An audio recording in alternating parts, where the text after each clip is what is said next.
E o que eu vou mostrar para vocês daqui para frente agora é somente fontes católicas apostólicas romanas, não é fonte protestante. E isso é muito importante para nós, isso é muito bom, porque isso, novamente, eu digo para vocês, são fatos concretos que não dá para fugir, não dá para correr, tá bom?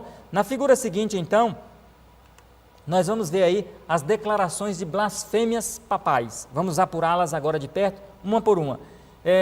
Agora, do ponto de vista bíblico, o que é uma blasfêmia? Nós já vimos que no conceito do dicionário, blasfêmia é uma ofensa, uma arrogância ou um destrato contra Deus. Agora, do ponto de vista bíblico, blasfêmia também tem outra conotação.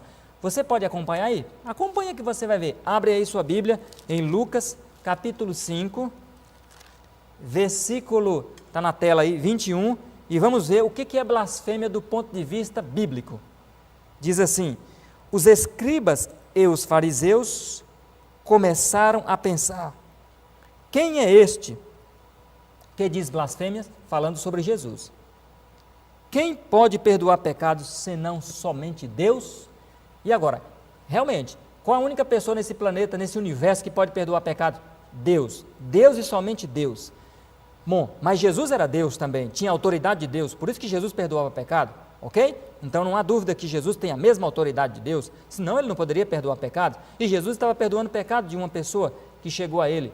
E os fariseus, sabendo que só quem pode perdoar pecado é Deus, e eles não criam que Jesus tinha a autoridade de Deus, então eles começaram aí a dizer que Jesus blasfemou, Jesus proferiu uma blasfêmia, Jesus proferiu uma arrogância contra Deus, Jesus foi além dos limites humanos, porque Jesus perdoou o pecado de um ser humano.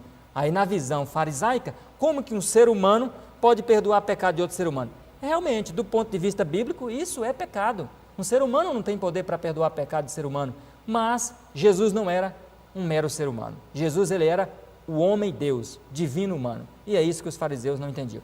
Mas já sabemos que o conceito de blasfêmia bíblico é esse. Agora você já deve ter lido aí. Olha a fonte para você ver aí. Dicionário Eclesiástico, dicionário da Igreja Católica, de Ferraris. Ferraris é um autor, era um monge, era um homem católico fiel. Olha o que o dicionário das autoridades católicas fala aí. O Papa tem uma dignidade tão grande e ele é tão exaltado que ele não é um homem apenas, mas é como se fosse Deus e o vigário de Deus. Como é que pode, irmãos? Como que um ser humano, pecador, miserável, cheio de erros e falha, pode ter tanta arrogância de dizer que o Papa não é um mero homem? De dizer que ele é como se fosse o próprio Deus?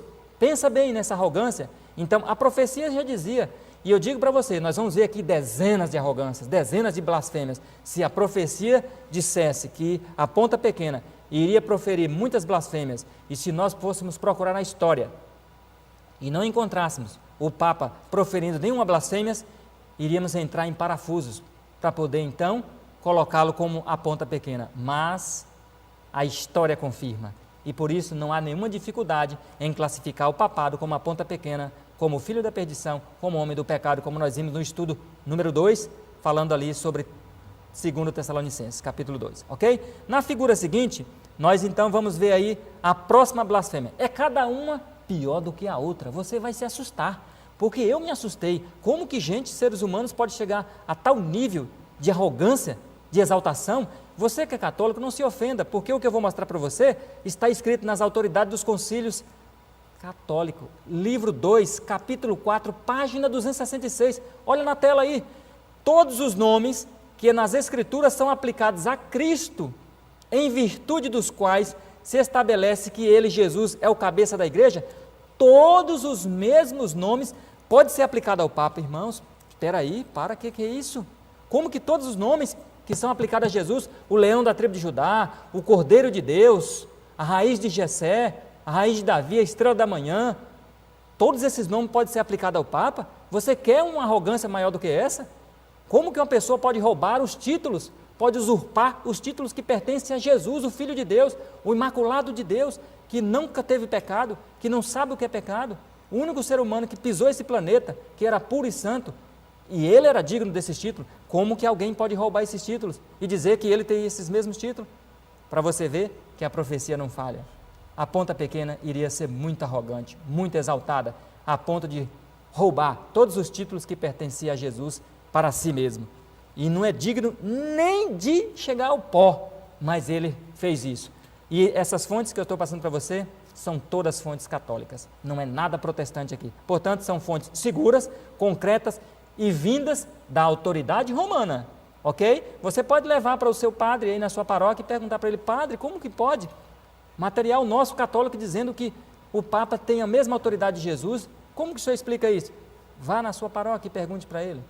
Vamos para a próxima arrogância? Então, próxima blasfêmia.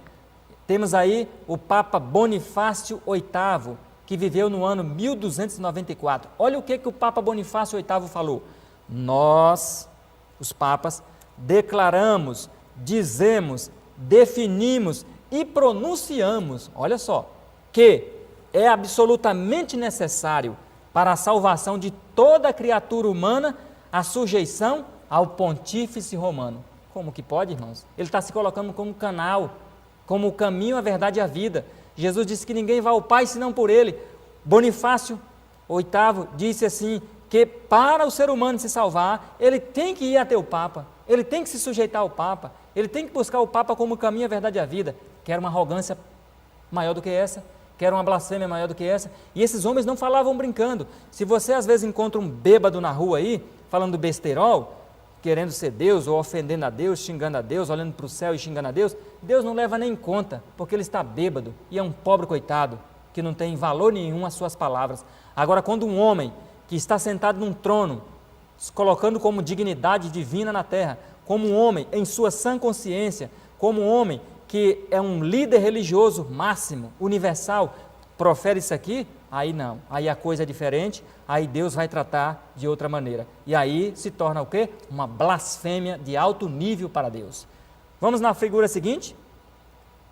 Você vai ver que as coisas aqui vão engrossando.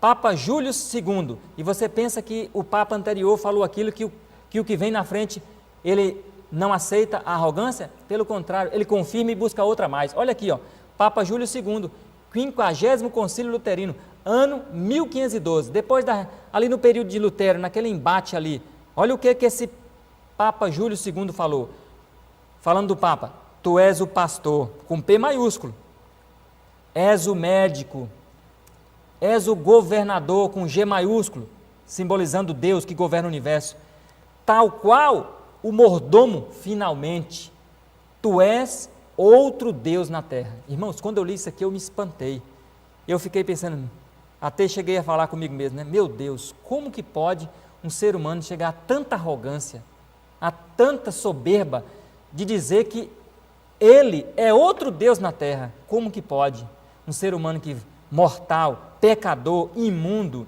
que morre, vai ter mau cheiro, vai se apodrecer, vai dissolver no caixão, vai voltar ao pó, se considerar um Deus?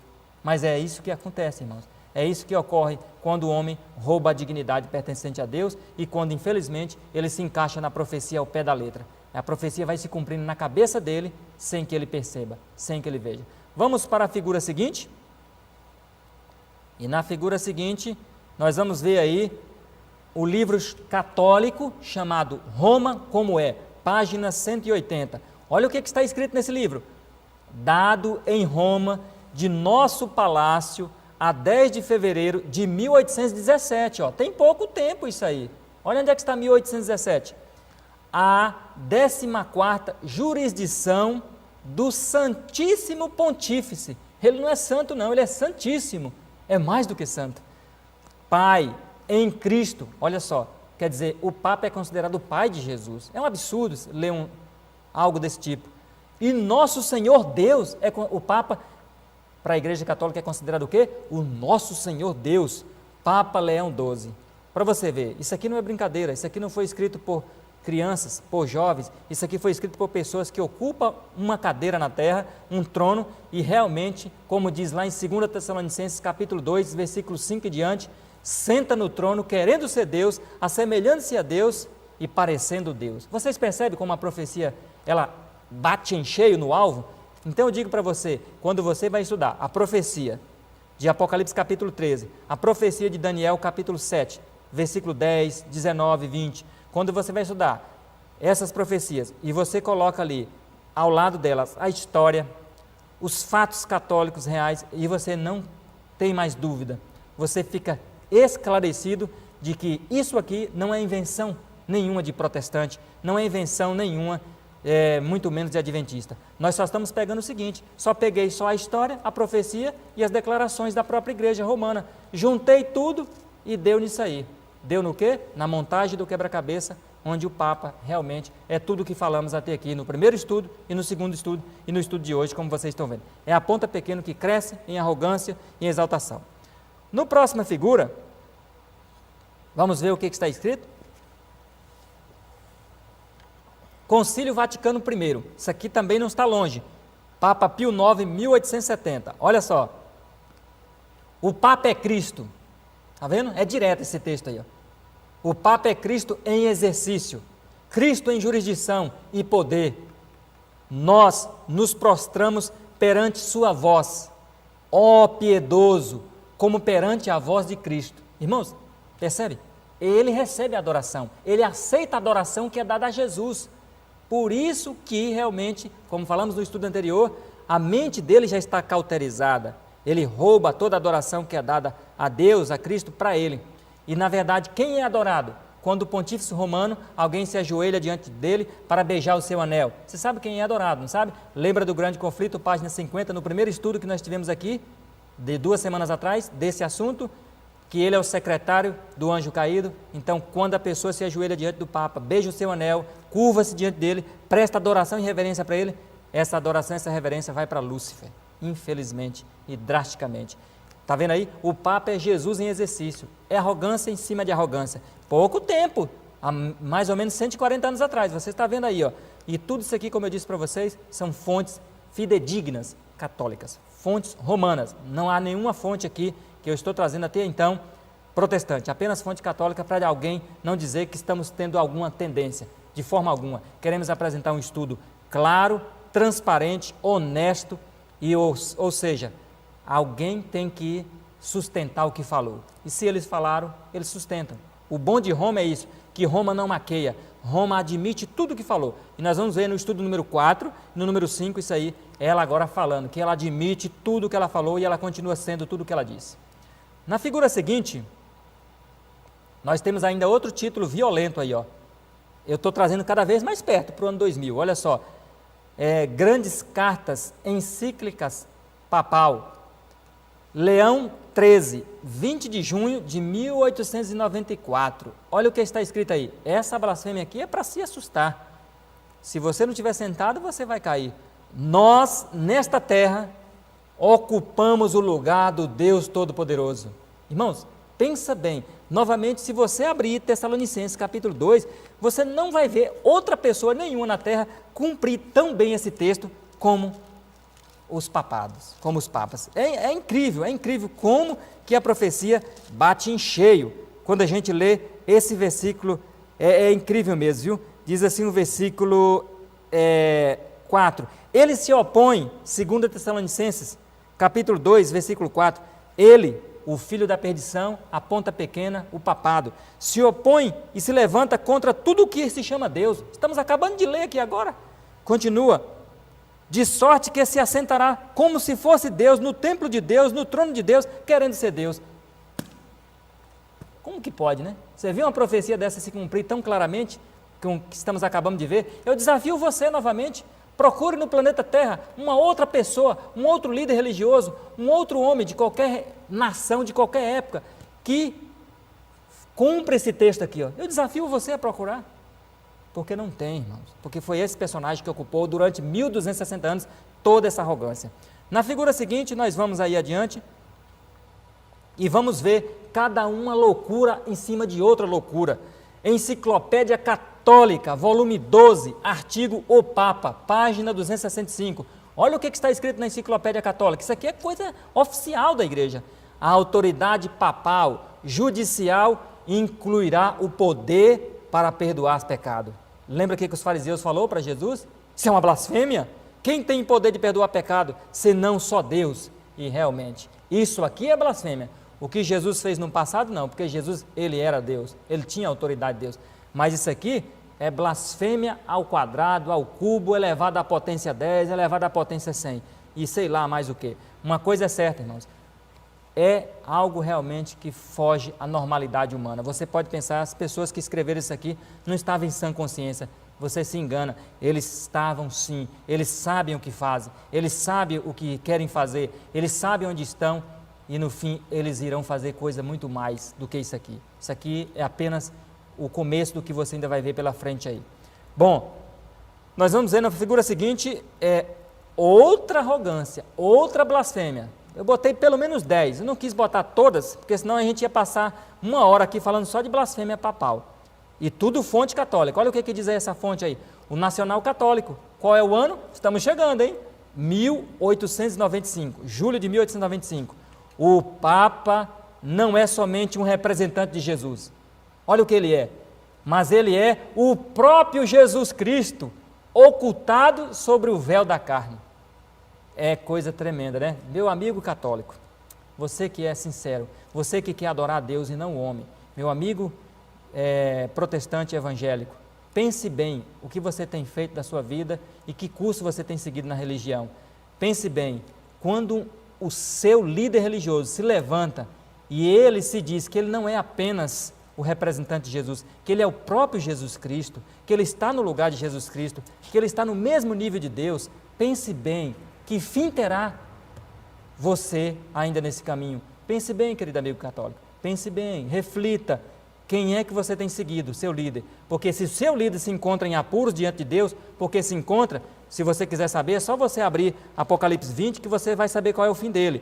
Então, se você segue nessa cegueira que você seguiu até hoje, Deus ainda não levaria em conta seu erro. Mas se você segue agora, a partir desse momento que você está tendo consciência de tudo que você está ouvindo aqui na profecia, então, meu querido, você não pode esperar nada de bom se você segue consciente daqui para frente esses erros e essa loucura e essas blasfêmias terríveis. Apocalipse capítulo 20, aqui diz no versículo 10, que o diabo que os enganava foi lançado no lago de fogo e enxofre, onde está a besta, a ponta pequena. Então o fim dele não é bom. Então, se você pertence a uma denominação desse aqui, que se encaixa nisso aqui, que o líder se acha Deus, que o líder acha-se que está acima de Deus, no nível de Deus, tem poder igual a Deus, tome cuidado.